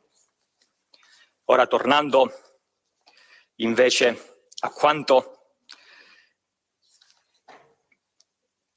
riferito rispetto appunto alla questione della giurisdizione, questa stessa interpretazione che è comune, voglio dire, no? La stessa interpretazione del Ministro dell'Interno e quella del Ministero degli Esteri ce la fornisce anche il comandante Liardo nel corso del dibattimento, perché gli viene chiesto: ma scusi, sulla base della normativa applicabile era competente l'Italia rispetto al primo evento? Risponde chiaramente no. Rispetto al secondo evento no, rispetto al terzo evento no. È chiarissimo Liardo. Nel corso dell'udienza del 17 dicembre 2021, io invito insomma a rileggere quelle trascrizioni, non starò qui a rileggerle in maniera chiara per non appesantire ulteriormente il discorso. Ad ogni modo voglio ribadire che Liardo, il comandante Liardo, rispetto all'assenza alcuna di competenze di giurisdizione dell'Italia, risponde anche a precisa domanda del pubblico ministero allorquando viene fornito ancora una volta l'esempio del caso in cui lo stato di bandiera possa essere uno stato lontano rispetto all'evento, quale lo stato panamense. Poco importa, può essere lo stato di lontano, lo stato più lontano possibile rispetto a dove si è realizzato l'evento. Quello stato, se la nave che effettua l'evento batte la sua bandiera, non può disinteressarsene. E disinteressarsene non significa che debba per forza individuare lui stesso il posto presso le sue coste, ma ha il dovere di prendere lui i contatti con gli stati. Non può sonnecchiare e lasciare che sia il soggetto privato a scegliere dove poter indirizzare la rotta e a chi chiedere il POS. Ma di ciò ne è consapevole anche l'accusa, ne è consapevole l'accusa di questa, chiarezza anche della normativa internazionale che esclude in alcun modo la competenza per i 3 eventi del tipo di quelli verificatisi da parte dell'Italia, tant'è che è costretta a ricorrere a delle fictio, a un'interpretazione estensiva della normativa internazionale, ma anche a una vera e propria creazione di un evento che noi nella nostra memoria nella memoria difensiva è stato definito fantasma. Perché dico questo? Perché sui 3 eventi è chiaro, alla luce di quanto riferito, messo per iscritto dal Ministero degli Esteri, alla luce di quanto anche esposto dal comandante Liardo, non vi è alcuna competenza, non vi è alcuna giurisdizione da parte dell'Italia. Allora l'accusa fa sorgere la responsabilità e la giurisdizione dell'Italia sulla base di 2 presupposti. Il decreto del TAR è un evento fantasma, un quarto evento. Allora sul provvedimento del TAR farò soltanto alcuni accenni, perché l'avvocato Bongiorno ha chiarito, era un provvedimento cautelare, inaudito altera parte, non ha in alcun modo annullato gli effetti del divieto, se non nella misura in cui ha previsto un obbligo di assistenza come effettivamente è stato fornito. La creazione di un quarto evento. Perché l'accusa, riprendendo gli argomenti del Tribunale dei Ministri, poi in istruttoria non è stato tanto affrontato questo tema, probabilmente Liardo l'avrebbe stroncato sul nascere se gli fosse stato chiesto. Ad ogni modo fa riferimento alla sorgere di un quarto evento SAR, datandolo 14 agosto, allorché la nave Open Arms si avvicinava, anzi entrava nelle acque nazionali, anche se c'è un errore che ha documentato chiaramente l'avvocato Bongiorno, perché l'ingresso nelle acque è il 15 agosto alle 1:30. Fatto sta che fa sorgere questo quarto evento, a cavallo tra 14 e 15 agosto, allorquando la nave ONG entrava in acque nazionali per ripararsi da condizioni meteo. Secondo la pubblica accusa, il peggioramento delle condizioni meteo è presupposto di un nuovo, diverso, autonomo, ulteriore evento SAR, quarto evento SAR. E sul quarto evento SAR dicono: per i primi 3 potete anche aver ragione, non sussiste la giurisdizione italiana, ma per il quarto evento siete voi responsabili. E quindi attraverso questa creazione, perché mi sembra a tutti gli effetti una costruzione di un fatto non corrispondente a quelle che poi sono le normative, perché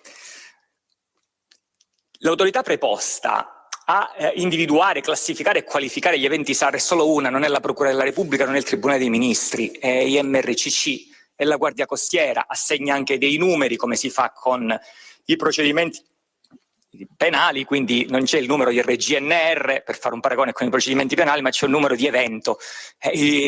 La Guardia Costiera, nel caso di specie, per i casi che ci occupa, ha individuato solo 3 eventi SAR.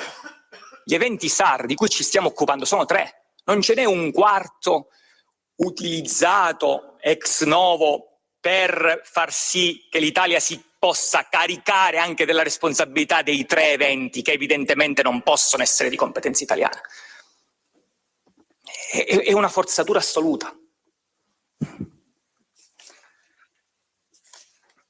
Ma è una forzatura assoluta non soltanto da un punto di vista, di competenza, perché appunto è la Guardia Costiera e MRCC a dover stabilire se classificare e qualificare un evento come SAR o meno, ma è una forzatura, a mio avviso, frutto anche di una lettura erronea dei fatti.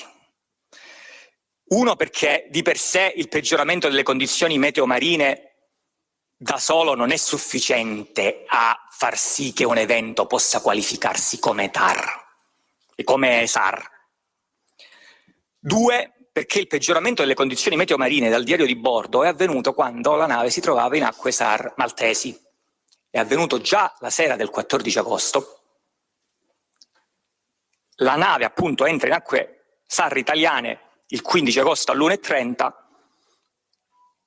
e quindi vi era già il peggioramento delle condizioni meteo marine. E ad ogni modo, se si vuole considerare il peggioramento delle condizioni meteo marine come evento SAR, occorre considerare che da subito l'Italia ha concesso il ridosso 2 ore dopo l'ingresso delle acque nazionali e ha fornito tutta l'assistenza possibile alla nave. Nave, anche qui ritengo che occorra sgombrare il campo da un equivoco. Ve lo dico a onor del vero. Perché questo? Perché si è detto nel corso dell'istruttoria dibattimentale la nave era classificata per 19 persone, non poteva contenere i 147 migranti che conteneva nel momento in cui fa ingresso nelle acque italiane. Attenzione, quella è una classificazione burocratica, non è la capienza.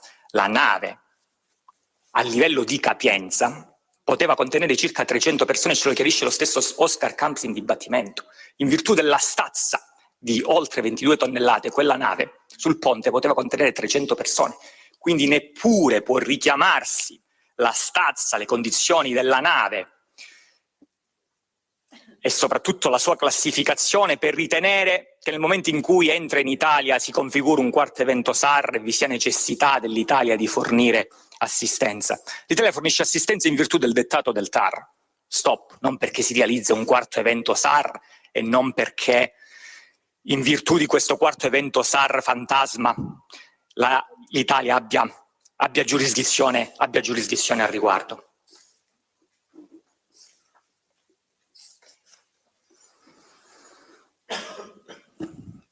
E quindi vado a concludere,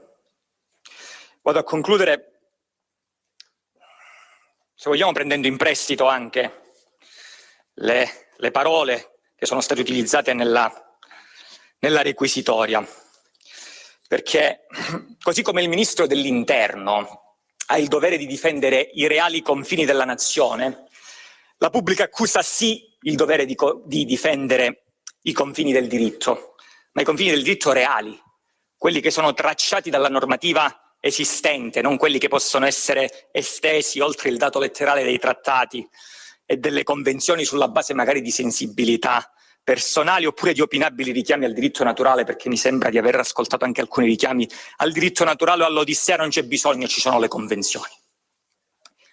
E quei confini, tra l'altro, sono stati ben richiamati senza equivoco alcuno da decisioni che ormai costituiscono giurisprudenza. Stai ascoltando Radio Libertà. la tua voce libera, senza filtri né censura. La tua radio. Sono fattispecie identiche a quelle rispetto al quale si sta celebrando questo dibattimento. E la Gregoretti, che non è una fattispecie identica ma è analoga e per molti aspetti ha chiarito anche la portata degli obblighi internazionali. Ed è per queste ragioni dunque che, tenendo presente il dovere della difesa dei confini, tanto della nazione quanto quelli del diritto, che deve essere riconosciuta l'assoluta correttezza della condotta dell'allora Ministro dell'Interno in esecuzione di una legittima linea politica pienamente conforme ai trattati internazionali. Grazie. Grazie a lei, Avvocato. Quindi conclude associandosi alle richieste dell'Avvocato Bongiorno.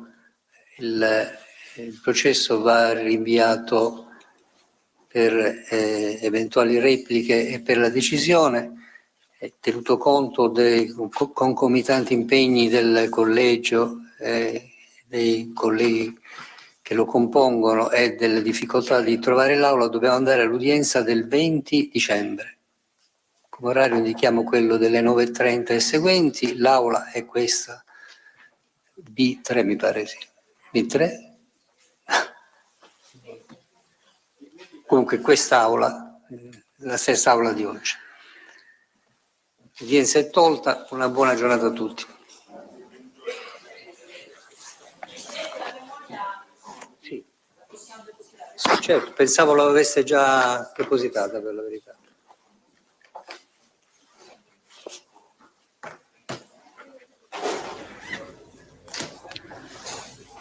Radio Radicale, 14:06. Noi riprendiamo la linea qui nello studio di Roma.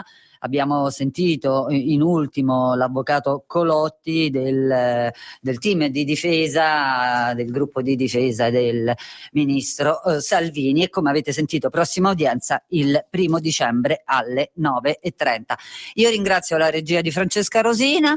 E noi apriamo il nostro notiziario del primo pomeriggio.